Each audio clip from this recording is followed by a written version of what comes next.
Well, the huge Rivian auto assembly plant east of Atlanta is under construction as we speak, despite ongoing efforts to stop it. A judge is supposed to decide by Thanksgiving whether to do that, to stop it. 11 Alive's Doug Richards has been following the Rivian story and has more. The Rivian truck assembly plant has had some setbacks in court, but you wouldn't know it by looking at the site.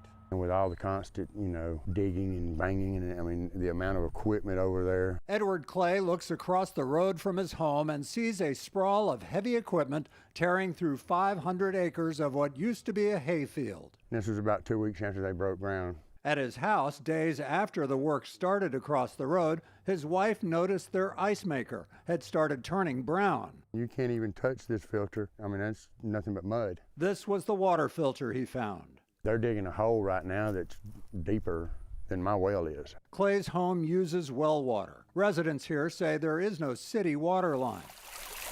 Alongside his property, Rawlings Branch Creek is likewise freshly caked in mud since the work started on the Rivian site. Rivian makes electric trucks. We spotted one at midday alongside the construction site. The best economic development team in the country. When Governor Brian Kemp announced the Rivian project 11 months ago, a $1.5 billion state subsidy was part of the deal. But residents have challenged the subsidy in court, and a judge has questioned its legality. Another judge is considering an order to stop the project. But for now, the work continues. We were very thankful that the judge recognized our legal rights in this case.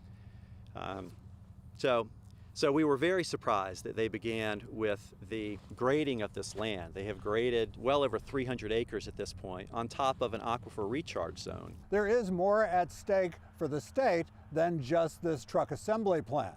If the courts rule against the state, it could affect big economic development projects from here to Savannah. In Morgan County, Doug Richards, 11 Alive News.